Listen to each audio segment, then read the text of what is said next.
Welcome to One on One, a digital program by the Daily Item featuring Susquehanna Valley newsmakers interviewed by Daily Item reporters. Today's very special guest is Holocaust survivor David Tuck, interviewed by Robert Ingalls.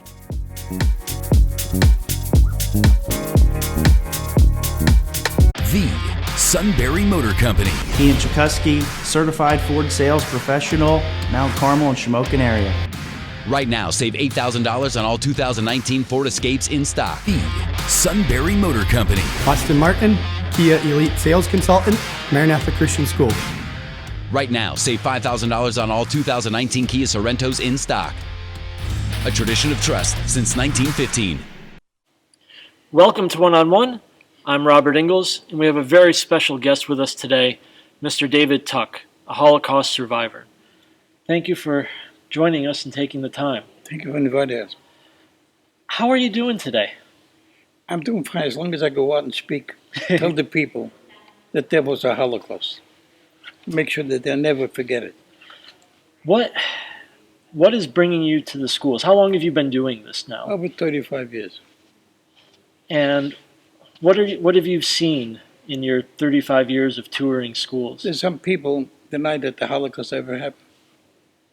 But mostly of them, I wish it would be mandatory to teach in every state the Holocaust.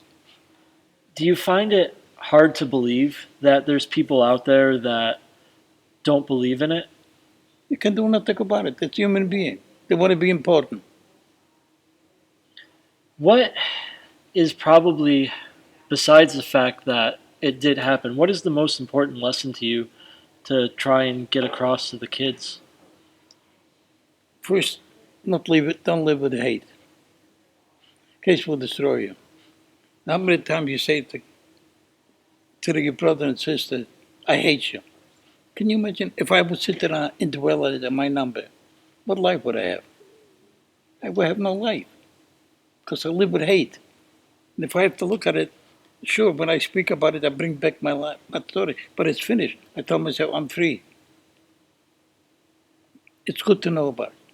So they're going to get rid of the Jews. Who's going to be next? There's always going to be somebody, because somebody always want to be important. They don't like each other. It's happened. The Polish population was 34 million. 10% of the population was Jewish. 3,400,000. 3,200,000 didn't make it back. From every 10 Jews in Poland, 9 were killed. I'm lucky one. I made it. What do you attribute the fact that you, one, survived the camps and then was able to move on? How did you move on from it? When I was growing up, I lived with my grandparents. My mother passed away 3 months after my birth, 3 or 6 or something like that. I don't know exactly. And I never knew my mother.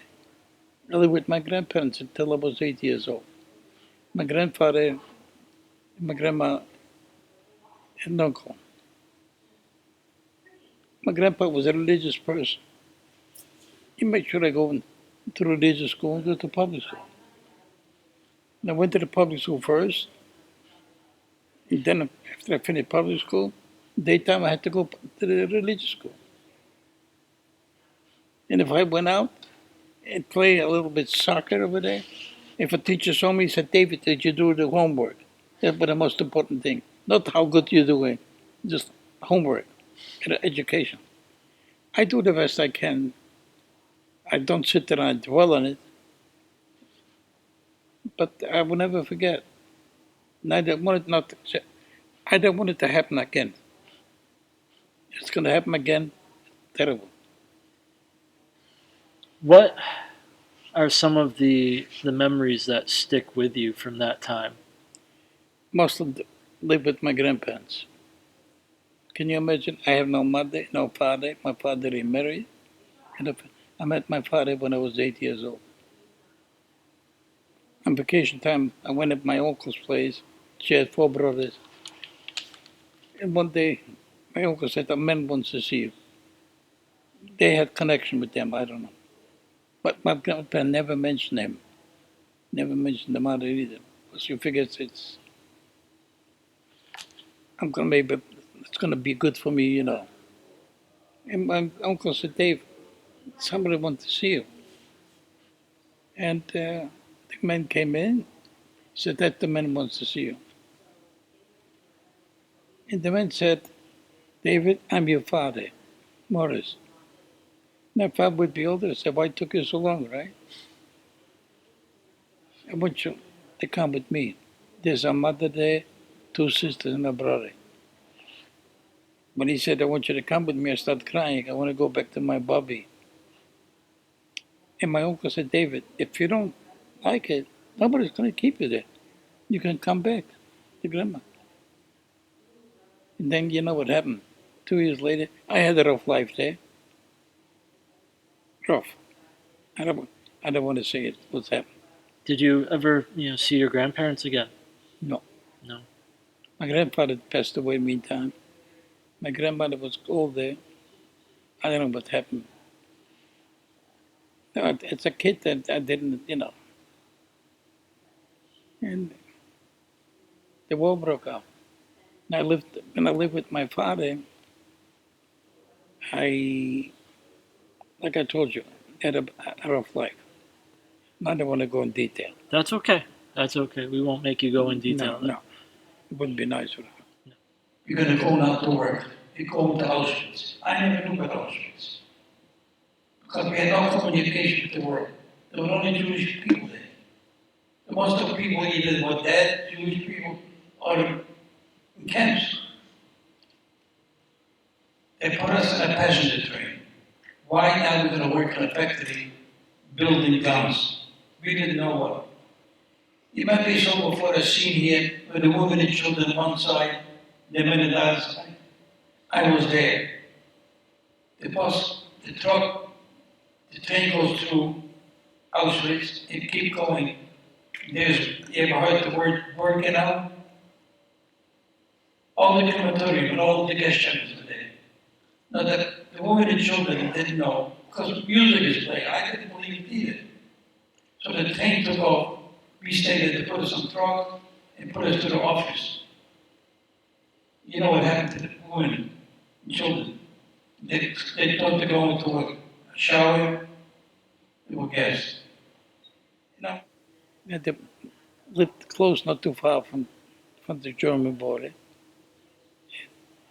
The one day, the German came over, just like wild thing. And we came up in the morning and turned on the radio at that time.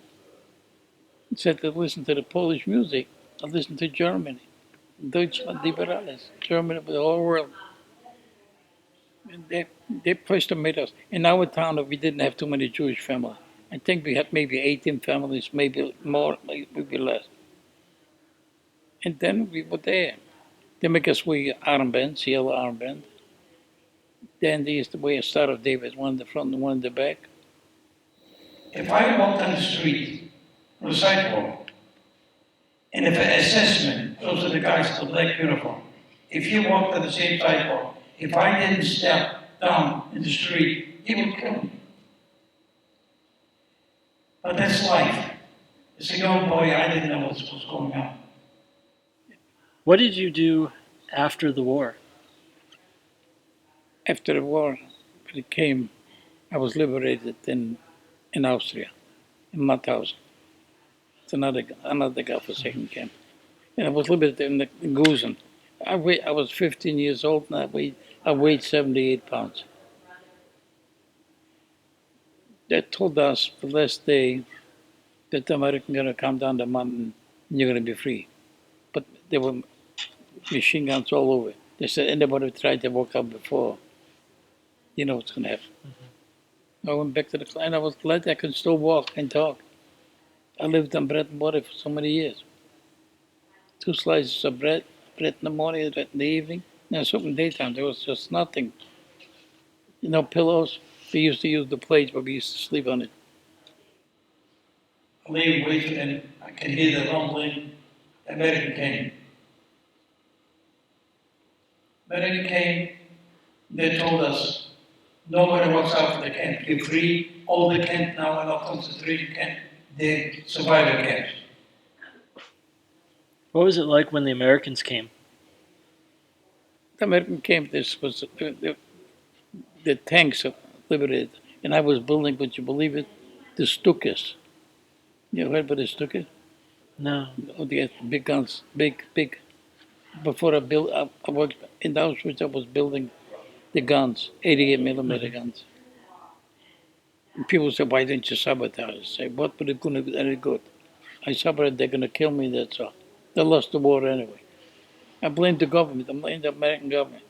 It froze what in the beginning, right away. When Hitler started busting around, if our president would tell him, Hitler, listen, we're going to fight. It's not going to be, you don't want the Jewish people? Tell them to leave. Why do you have to kill them? Right? Yeah. But we didn't say nothing. After they killed 6 million Jews, what happened? They bombed Pearl Harbor and another 2,000. Yeah. Oh, now we have to fight. Yeah.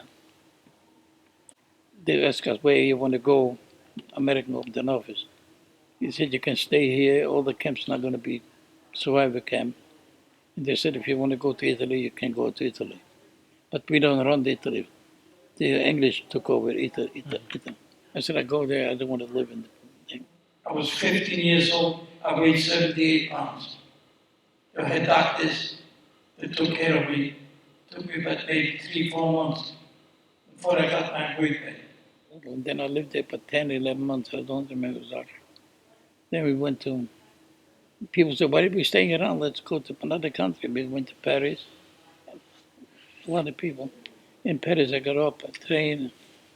And then we didn't need any passport, nothing. We just had, I had papers that's in Italian now. And then I went there. I went to an office. They showed me where to go. And the guy said, yeah, we had people here already. And what's going to happen now? Do you have any families? I said, I don't know. And then I met my wife there. How I met her. A lady, one day calls me up after a year, 2. She said, somebody wants to talk to you. And the lady, I went to his office, we were sitting with the lady. And the lady said, I don't know, but let's try it from your father's side. She said, I think it's from the father's side. So she said, why don't you come with me to my apartment? I'll give you something, a decent, something to eat. I went there. As soon as I got there, the lady called me the phone call. And the young girl walked in, and she introduced her. And she said, that's Marie. She was in a camp too for 3.5 years, making cloth for the army. You know. And then I told her, listen, I signed up to go to America. I don't want, she said, why do you want to go to America? I said, what, in another 20 years is going to happen again here. So you were worried about that? Huh? You were worried that it was going to happen again? No, I I just said at that time, yeah, I should have was worried. But then I heard people going to, as a kid, I heard people talking to family. Men, oh, he went to America. Then he's going to bring his family there. And that's it. I remember it. And then I told him, Marie, I'm going to America. And then I said, can we go out someplace, dancing or something? She said, yeah, we went. Then we started going out. And one day, years went by, I got a phone call. My papers are ready. They're in Germany to go to America. Somebody sponsored me through the highest. And I told her, Marie, I got papers. Why don't you come with me, America? What's going to happen? It's going to happen the same thing. She lost the father, she lost brothers, 3 brothers in Auschwitz. And I said, I'm going. But they said, Marie, my wife, now you have to wait months again before? I said, I tell you what, let's go to Germany. We got married. So now she's my wife. Well, thank you very much, Mr. It's Tuck. Don't call me David. Well, thank you very much. I lived through it. I do the best I can. Last year, I spoke over 13,000 students. The Sunbury Motor Company. Amber Wren, certified Hyundai and Lincoln sales consultant, Salinas Riviera High School. Right now, save over $4,000 on all 2019 Hyundai Tucsons in stock. A tradition of trust since 1915. Thanks for watching One on One. Be sure to tune in for another edition.